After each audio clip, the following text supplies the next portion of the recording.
In a moment, I will start it. All right.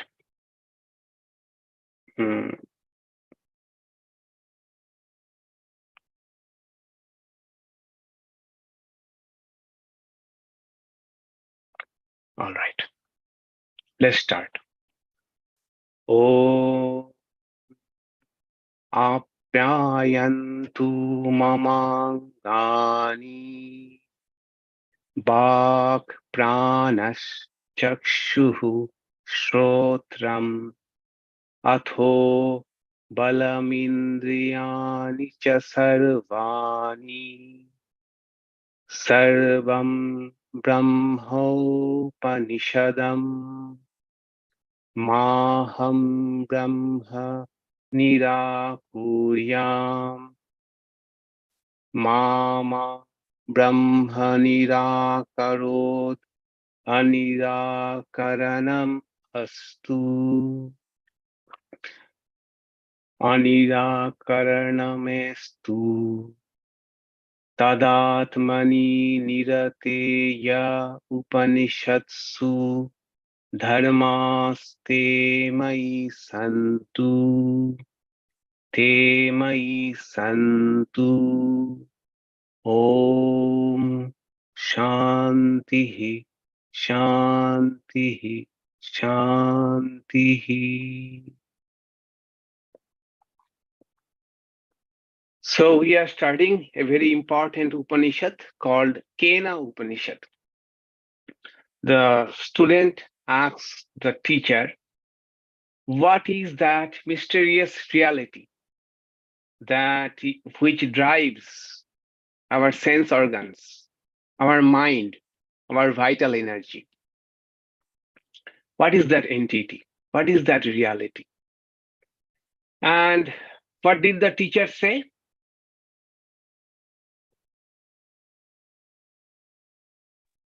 What did the teacher say? That it is infinite? It was much later that the teacher said so. Okay. So if you can we go through the sequences? How did the teacher start with? The ear behind the ear, the eye behind the eye, mind behind the mind. And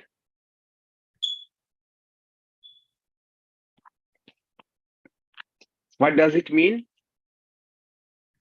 It means that there's something, one thing behind all of these other things that doesn't at first meet the eye.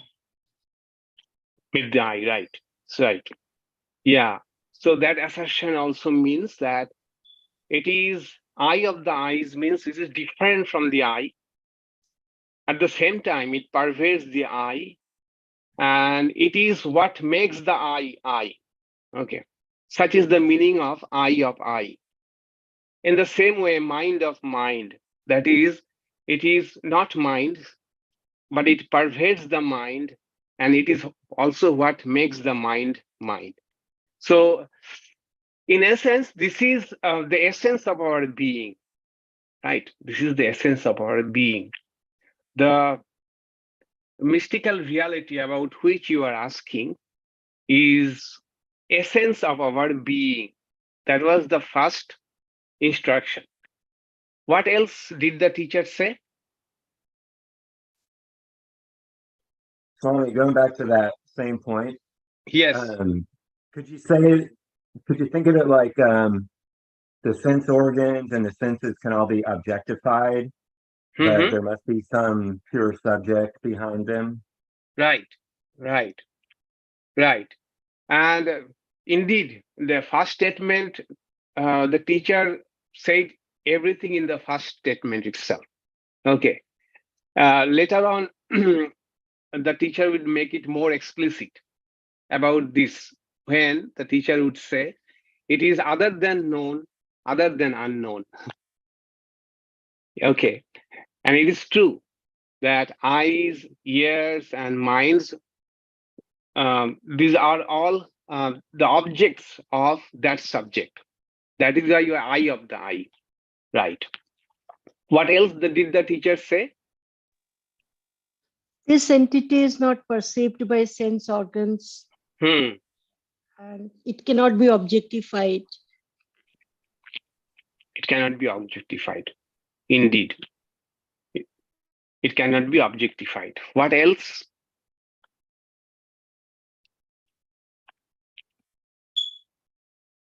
Is this where he says it's not the symbol? Yeah, we are yet to come to that. Before that, before that teacher said, okay, yeah, we don't, it is very difficult to communicate. We don't know how to communicate it. You know, that is also the teacher said. This end.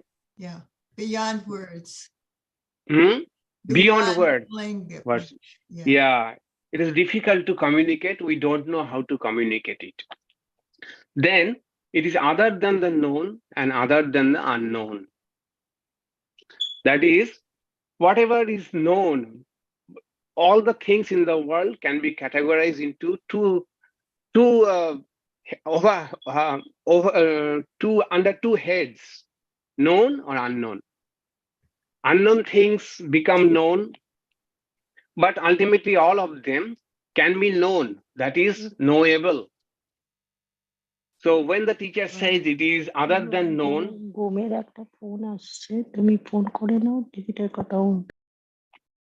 so other than the known or other than the unknown means it is the subject which can never be known the way we know other things. Okay. Another thing the teacher said, having known this reality, the wise ones transcend their limited existence. Having known this reality, the wise ones transcend their sense life. They come to an understanding of their higher dimension of their personality. And last time we saw the teacher said something wonderful. What was that? That the reality what is within you is infinite, vast. First time the teacher introduced the word Brahman, which literally means the vast, the infinite. And the teacher said that is the real vast thing, not what people worship as symbols and images and idols. Okay, that was a wonderful statement and very profound statement. And the teacher goes on. The 5 verses are same, which essentially means that the reality cannot be comprehended by eyes, by mind, by ears, and know you that is truly the Brahma, the infinite, not what people worship as a symbol. Okay, we saw that all of this we saw. Okay, in verse number 1.5. That is what the mystical reality, the mystery of what you are seeking, the mystery that you are is also the mystery people are seeking outside, whether knowingly or unknowingly. That is what we found in mantra number 1.5. We touched on mantra number 1.6, had some discussion. So let's go through that again. Okay, 1.6, 7, 8, 9.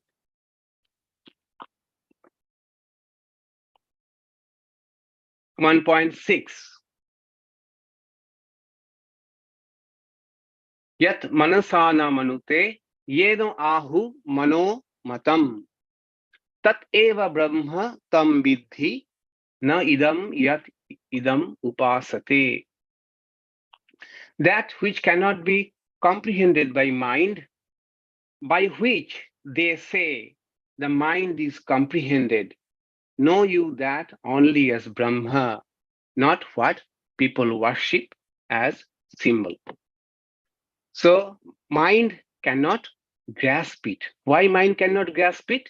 Because mind is finite, mind is limited, mind cannot grasp the infinite. It can only intuit about the infinite entity. But by the light of this reality, Atma, mind is known. We can witness what is happening in the mind. For example, we say, today my mind is not attentive. Today my mind is distracted. So who is saying all those things? That my mind is not functioning well, my mind is not attentive. So there must be something else behind which knows the happenings of the mind. Okay, so that is why mind cannot grasp it, but through which mind can be known, mind can be comprehended. But so this we agree upon, right? That mind cannot grasp the infinite. Actually, this is the main essence of this Upanishad, that reality cannot be objectified through mind, cannot be known through mind. But surprisingly, Sri Ramakrishna says that yes, that reality can be known through mind, known through mind. And how does he explain it, that mind can know it? This is something very interesting. Can anyone recall how Sri Ramakrishna said it can be known through mind? But he added something. What did he add? A pure mind? Yes, Sri Ramakrishna said, not through this mind. I mean, the mind as usually we know it. Okay, the pure mind. And he says something interesting, which we don't find anywhere in the scriptures. He said, the pure mind and Atma are the one and the same. Pure mind and Atma, one and the same. They become same. So through that purified mind, one can know it. One can know it. That means whatever we understand through the concept of purity, we may think of the very concentrated mind, focused mind, and mind which is also disciplined mind, mind which is also sensitive mind. If that can become sensitive, focused, concentrated enough, it can really know Atman. Okay. But Upanishad is saying mind cannot comprehend means the way we understand mind as it is. Of course, there is an explanation for can be explained what Sri Ramakrishna said, that according to Samkhya and Yoga and also Vedanta, mind itself is very pure thing, very sattvic. Mind is sattvic. Buddhi, especially buddhi, intelligence, is mostly very sattvic and pure thing. That is why buddhi can reflect the light of Atma the most. Buddhi can reflect the light of Atma the most. Buddhi is very transparent. It can reflect or transmits the light of Atma. But even when that buddhi is refined through spiritual disciplines or contemplation and meditation, so that buddhi can become so transparent that it almost becomes like Atma itself, the reality itself. And so that buddhi can understand or know Atma. That is how probably we can reconcile it. Any question on this point or on this mantra? Maharaj, in Gita, the buddhi also is three kinds, sattvic, rajasic, tamasic, right? So there can be rajasic and tamasic buddhi also. Dominantly, buddhi, when Gita says that, it is buddhi Of course, there is element of rajas and tamas in it, but among all the created things in the world, according to Samkhya and Yoga, buddhi is the most sattvic of things. Okay, most transparent of the things. When Gita says, so in Gita, when they say rajasic mind, in that mind, rajas is more. Rajas is more. Okay. But essentially, it is more sattvic in nature than anything else in this created universe. All right. We already had this mantra in the last class. So let's move on to the next mantra, which is essentially same, but it is about another sense organ.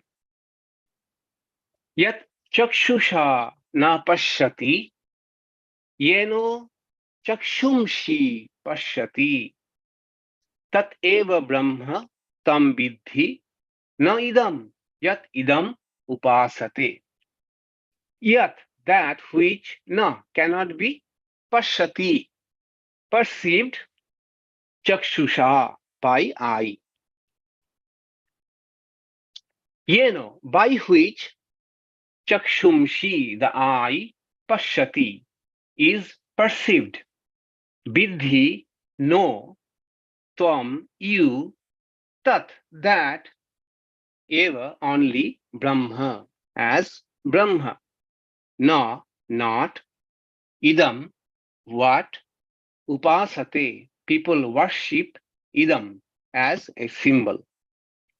That which cannot be perceived by eye, by which the eye is perceived, know you that only as Brahma, not what people worship as symbol.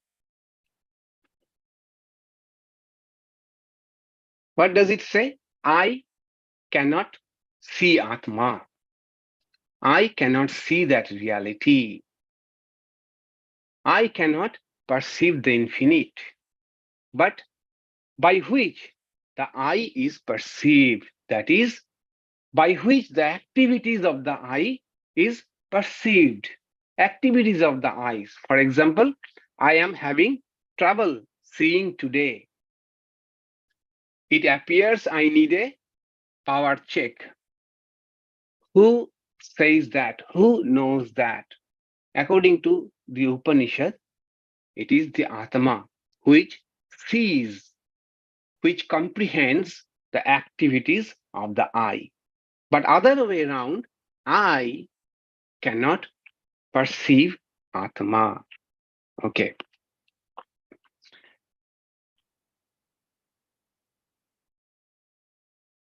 Inner eye. I will be coming to this topic right now. So now the question, Sri Ramakrishna says that in gospel at some places, I have seen that reality with open eyes. Open eyes. It can be seen, it can be seen. How do we then reconcile the Upanishad and Sri Ramakrishna's visions?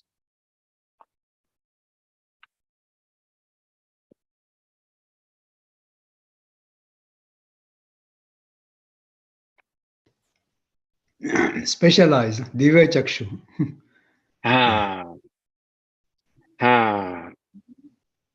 Indeed. Indeed, what we find in the Bhagavad Gita, Sri Krishna says, you want to see the divine form of mind? That is, do you want to see all-pervasive existence of that divine principle? You cannot see with these eyes. You need a different eye. Sri Ramakrishna also says, not through these eyes. One acquires a special type of eyes, Sri Ramakrishna says. In fact, he says that devotees acquire a different type of body through which they can perceive the image of divine, they can have vision, they can hear. Okay, so that's a different mystical, altogether a mystical thing, mystical reality. Not the way Upanishad is telling us. Upanishad is pointing to our ordinary eyes, ordinary minds. Okay, but Sri Ramakrishna, when he says through the eyes, he also says that not through these eyes, but through a divya cakṣuṣā, a special type of divine eyes. Okay, that we can interpret as sensitive mind which has, become sensitive enough to function in that frequency level. Okay, in that frequency level, we may think of that all these visions can occur in a different frequency level. For now, we don't have the transmitter to capture those frequencies. Okay, probably that is what Sri Ramakrishna is referring to. Love eye, love ear. Yes, love eye, divya drishti. Yes, love eye. Can you talk about the sattvic nature a little more? Sattvic nature a little more. Okay, to very briefly, sattvic nature is a nature which can be only inferred through some manifested activities, behaviors. Okay, for example, sattvic behavior will be a lightness in their behavior. Then love for knowledge, according to Bhagavad Gita. Then a buoyant nature, buoyant, happy, pleasant nature. These are sattvic nature. Then whose mind does not fluctuate does not fluctuate much. That is a sattvic nature. That, in short, are the characteristics of sattvic nature in our Leela. All right. Now let's move on to the Swami, Yes, can Betty. you say more about was it the love body that Ramakrishna talked about? Yes. Love body. It is, in fact, this love body is not a new concept. It is a concept of the Vaishnava Bhakti, Krishna Bhakti.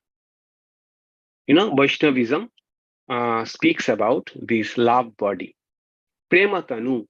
Prema means love, tanu means body. So according to the Vaishnava, the devotee acquires a love body through which they enjoy the divine pastime or Leela.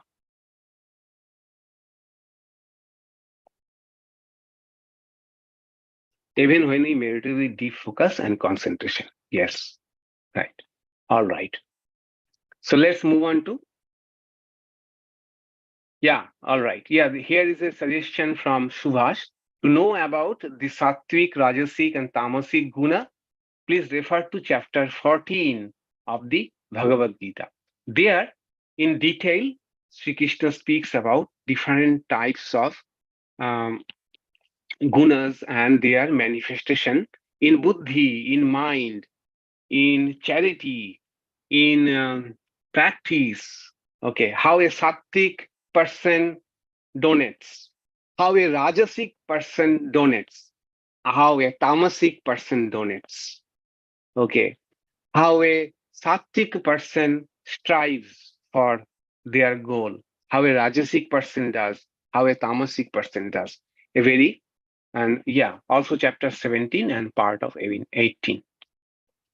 All right, that was a bit of diversion. Let's move on to the next mantra. Mantra number 1.8. It is now about ear. Yat śrotreṇa na śrṇoti, yena śrotram idam śrutam, tat eva Brahma tam viddhi, na idam yat idam upāsate. Not going into the details, it has already been updated into that shared doc. Essentially, it means that which cannot be heard by ear, by which this ear is known. Know you that only as Brahma, not what people worship as symbol. The same logic applies here. Same logic that ear cannot hear Atma. Okay, not only because Atma is infinite, but also there is no sound in Atma. There is no sound in Atma. Okay, ear can hear only sound. There is no sound, and in fact, one of the best description of Atma is silence. Silence is one of the descriptions of Atma. That's why, yeah, Brahma means Brahman. Yes, Brahma. I am using the Sanskrit word Brahma. In English, it is called Brahman. Okay, but all of we here understand Brahma, what we mean by Brahma, the vast, the infinite aspect of reality. I am using the Sanskrit word Brahma, as I am using Atma instead of Atman. So, so ear cannot grasp which Atma. It cannot be heard by ear, but by which ear is known. That is, by which the activities of the ear is perceived. For example, today I am not hearing well through my left ear. One of my friends here, I won't tell the name, sometimes he tells me, today I am not hearing well through my left ear. So according to Upanishad, who is telling that? Who is knowing that my left ear is not functioning properly? So that is Atma, and that is vast. That is what everyone is seeking, and people are seeking through the help of images, symbols, and idols.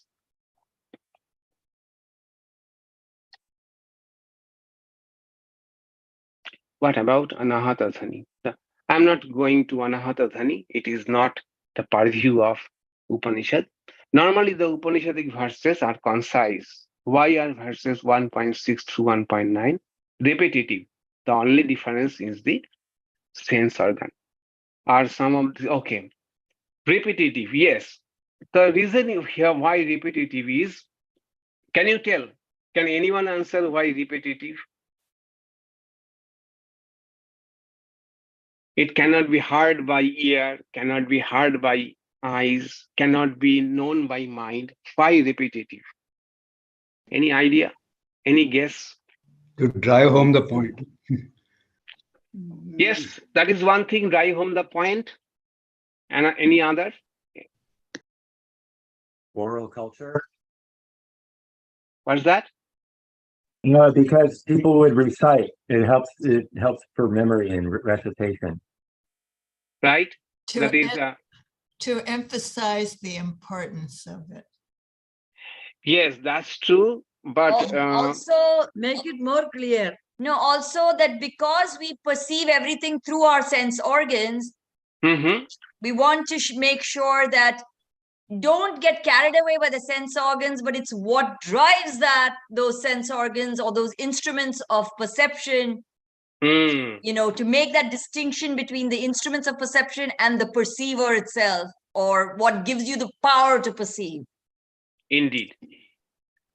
Now, the one definite answer, these are all correct answers. One definite answer, I think, is because the student asks the question, who drives the eye? Who drives the ear? Who drives the mind? Who drives the your nose and vital energy?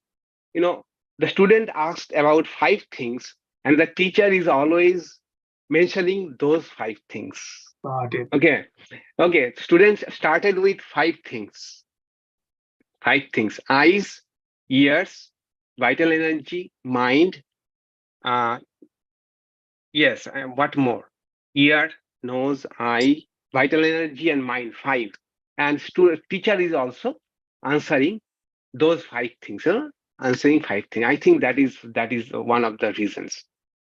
Actually, and of course, point by point, basically. Point by point. The way student questioned, and of course that there is a refrain in the second line.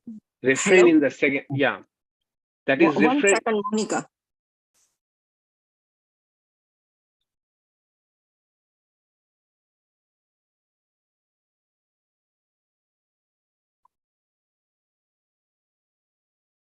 I think that was just background noise. Yeah, I had to mute. Anyway, so that is the reason I'm going for organ by organ, each organ by organ. Okay. All right. That's done. Okay. Any more question? Not this is talking 5 sense reverberant. And of course, the main thing is the refrain of the second line. Know that to be the infinite, not what people worship here as symbol. This is very interesting. I mean, that is the most important among all the things. All right. Then next one. Mantra 1.9, last mantra of this chapter, first chapter.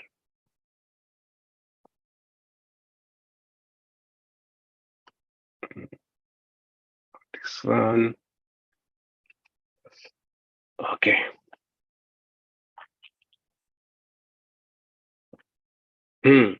Here, there is a bit of, in this mantra, we need a little bit of discussion to understand the meaning of prana. Yat prāṇena na prāṇiti, yena prāṇaḥ praṇīyate, tat eva Brahma tam viddhi, na idam, yat idam upāsate. So prana, we know, vital energy. But here, Shankaracharya interpreted prana as nose. Okay, nose, the organ of smelling. And since then, every translator has followed Shankaracharya's logic. So we shall follow that logic. But even otherwise, the essence remains the same. Okay. What does it mean? That which cannot be smelled by nose, by which the nose is known, know you that only as Brahma, not what people worship as a symbol. Okay, so Shankaracharya did it this way. Shankaracharya said that one of the functions of prana is to inhale. Okay, one of the function of the vital energy is to inhale. There are 5 types of prana, in fact. Inhale, exhale, then digest the food. There are 5 functions of prana. So, and most recognizable function of prana is inhaling, inhaling or exhaling. So according to Shankaracharya, inhaling implies smelling. So nose and smelling are implied in this context. Okay, so it means that the Atma nose cannot smell Atma, but Atma can know the functioning of nose. So it is very simple. Spiritual reality, Atma has no smell, so nose cannot perceive it, but by which nose is known. That is, by Atma, the activities of the nose is perceived. For example, during the COVID, many people lost the sense of smell. I have lost the sense of smell. According to Upanishad, it is Atma, the reality, which is even knowing the functioning of the nose. This is the entity which knows that the organ of smell is not working well. Even if we take the meaning of prana as vital energy, it may mean One, the reality which does not require the energy of the vital energy, but by whose presence this vital energy functions. Okay, so the reality which is not energized by prana, but because of which the pranas are functioning, the vital energies are functioning, know that to be your mysterious reality, which is vast, which is being worshipped by others in symbols. Okay, with this ends chapter 1, first chapter. So quickly I will summarize it. I have already uploaded this summary in our shared doc. So it is like this. To look back at chapter number 1, what it said really. First, a student asked, what is that mysterious entity that drives our psychophysical being? What is that mysterious entity? The teacher said, that mysterious entity is very difficult to point out. It is different from body-mind, but it pervades the body-mind, and it is the essence of our being. That is mantra number 2. It is neither known nor unknown. What does it mean? It is not neither known. That is, it cannot be known the way we know other things. That is, it cannot be objectified by the senses and minds. Unknown implies it is unknown but knowable. Is Atma like that? No, it is not knowable. It is not knowable because it is not an object, but it is the eternal subject. It is the eternal subject, so it cannot be known. That is why it is neither known nor unknown. But here, interestingly, we can take another take on this, neither known nor unknown, which flashed in my mind later on. In the Brahma Sutra, Brahma Sutra starts with Athato Brahma Jigyasa. Now, the question about Brahma. This is the first aphorism of Brahma Sutra. There, Shankaracharya raises this question. Okay, this Brahma, is it known or unknown? If it is known, then why this inquiry?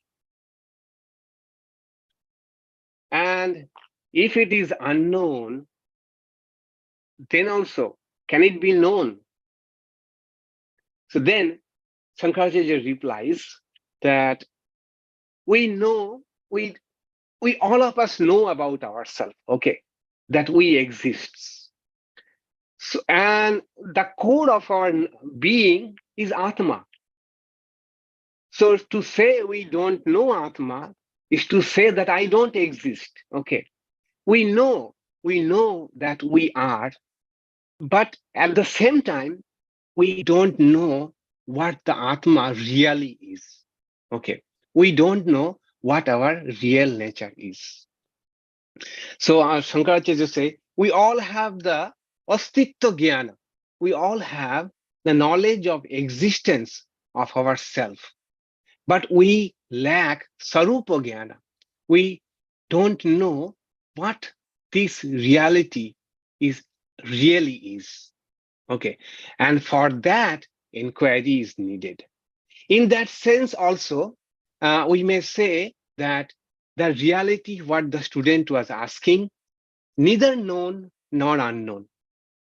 We ourselves, to ourselves, are not unknown.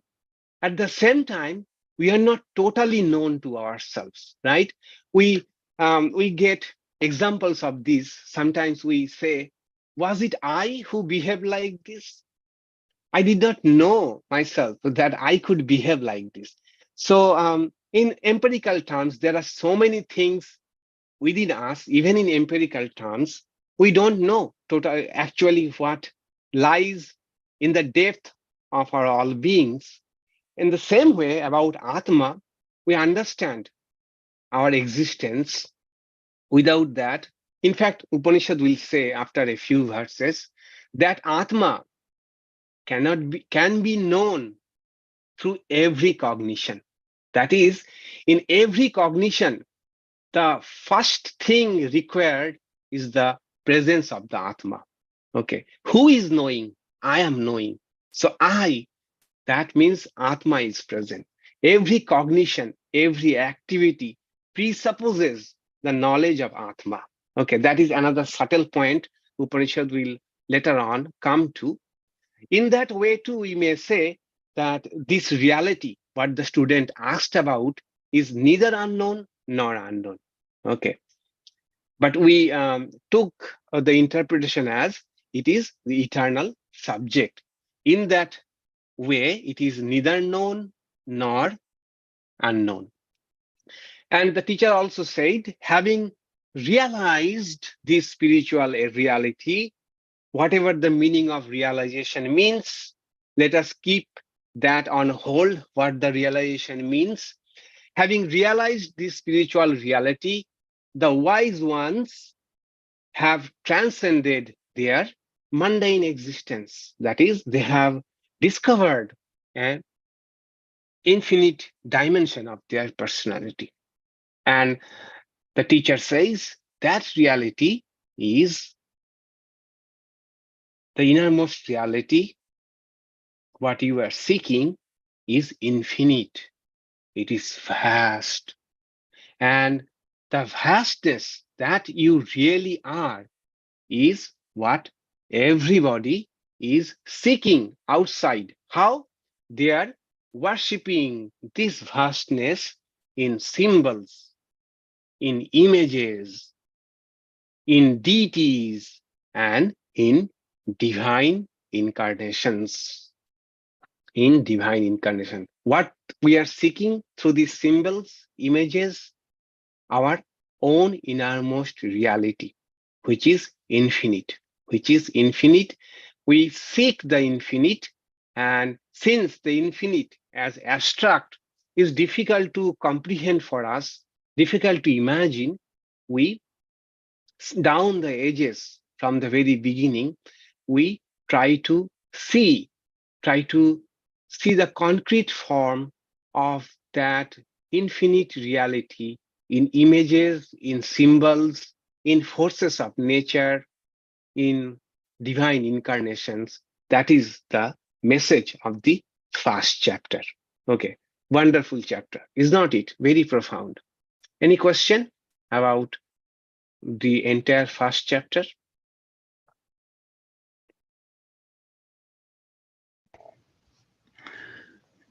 Maharaj, in Isha Upanishad, you always gave two interpretations, the knowledge and also the dualistic interpretation. Can it be done with this Upanishad also, the dualistic interpretation? In fact, I could not, I searched for Madhva's interpretation, but it was not making much sense to me. Okay, making much sense to me, and I found that we will not gain much knowing the dualistic interpretation. In Isha Upanishad, dualistic interpretation added some other insights, but will not get any much insight from dualistic interpretation. So I did not venture into that direction. Thank you, Maharaj. Yes.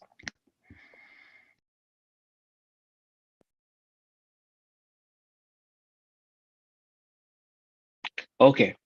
I thought we can start the first month of the next chapter, but I would not. Okay.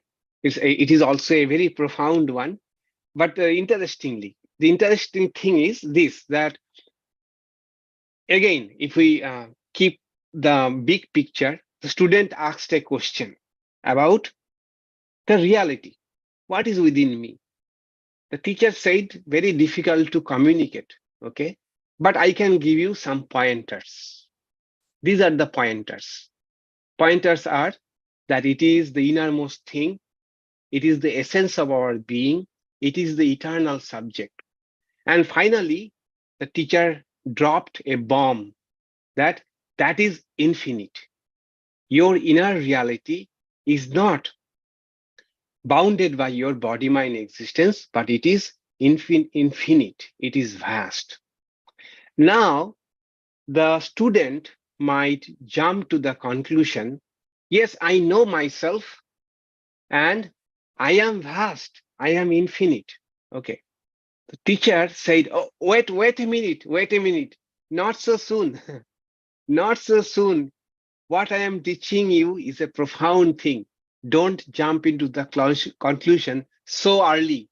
Yes, I have understood I am infinite. There is danger in that. There is danger in that.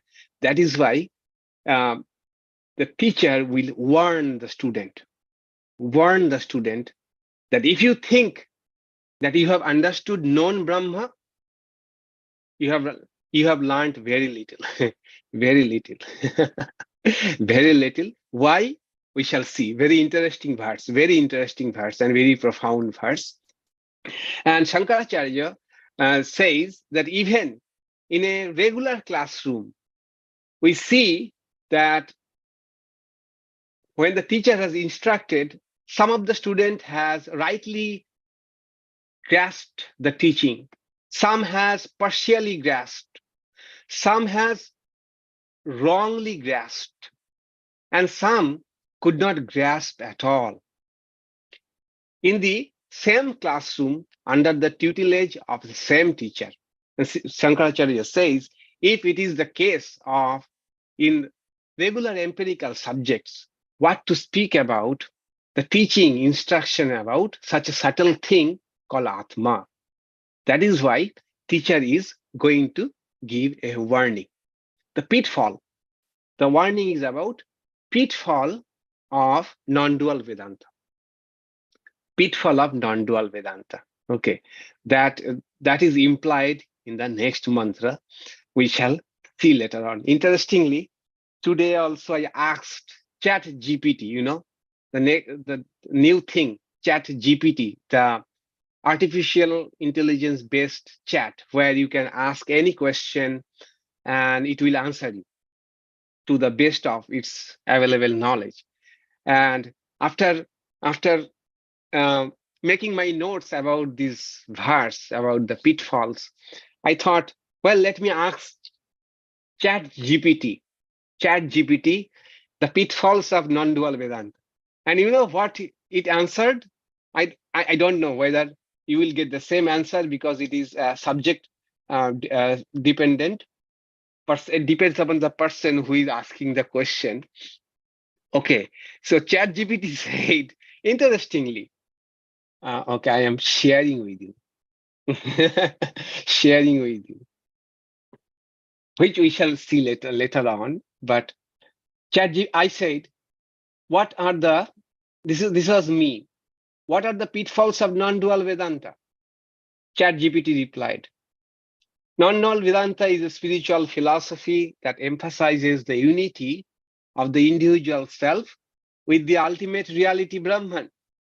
While many people find it to be a profound and transformative philosophy, there are also some potential pitfalls to be aware of. Here are a few. Number one, intellectual understanding without direct experience.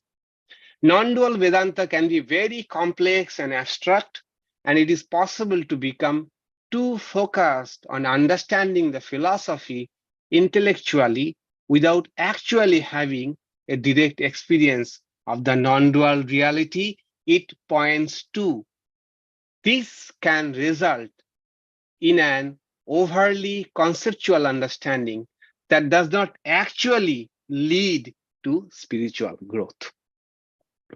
So this is actually, I mean, there are four, but this is the point I think the teacher is trying to make in this next verse, next pitfall of thinking, oh, I have known Brahman, and I shall also share a very wonderful story, interesting story, which has been mentioned by Sam Harris, in his book, Waking Up, Sam Harris became famous by being a famous atheist. Then he turned to non-dual Vedanta. Then he finally settled into Buddhism, Buddhist practice. And so he is now a very strong proponent in the intellectual and academic circles about Buddhist practice, Buddhism, especially Dozen practice. And accordingly, his first book, which was a bestseller, is Why Religion is False. Okay. And then he wrote other 5 books. It was all about his spiritual conversion, interestingly. So there he shares an interesting story about the pitfall of non-dual Vedanta. It will be good if we know it. Okay. What is the exact question posed to ChatGPT? The exact question I posed it, what are the pitfalls of non-dual Vedanta? Exactly that is what I asked. I had about him is critical. All right. So Swamiji, I have a comment. Yes. Getting back to the comparison of the Kena Upanishad and the Isha Upanishad, do you think that, in a sense, that the Isha Upanishad is basically the answer to the Kena Upanishad? Because in Kena Upanishad is asking what is this, and Isha Upanishad is essentially providing that. But Isha Upanishad is focusing more on all that part of it, and Kena Upanishad is trying to get you to move from the that to the this tvaṃ, to the would that be at this point no, of time that no. you learn? I mean, it is very fascinating and fantastic to say all those things. That this Upanishad is reply to that. Given what we have learned at our learning, at our level of learning. No, not at all. Approach is different. Okay.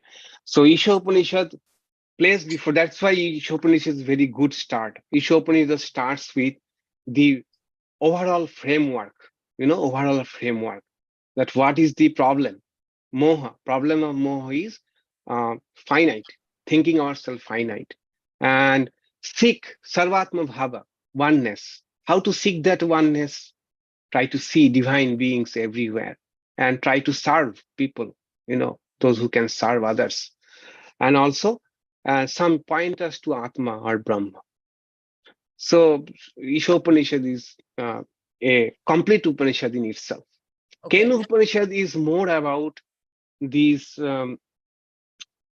epistemology, asking about how we know, who knows, more about the epistemological inquiry. Okay, epistemological.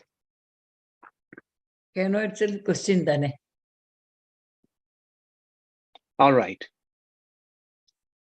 So we shall take that in the next class, verse number 2.1. And anything else before we move on to guided meditation?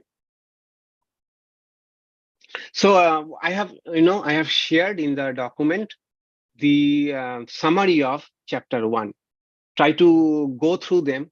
Okay, go through the summary and try to assimilate it. Try to make a part of your learning what the first chapter said. Okay. How can I get access to the shared documents? Okay, shared documents this is the link I can share you right now. It's very easy.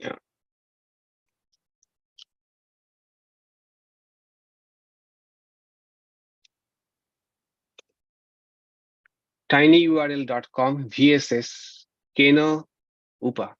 Okay. All right. So we shall take 1 minute of break and then we'll do a guided meditation.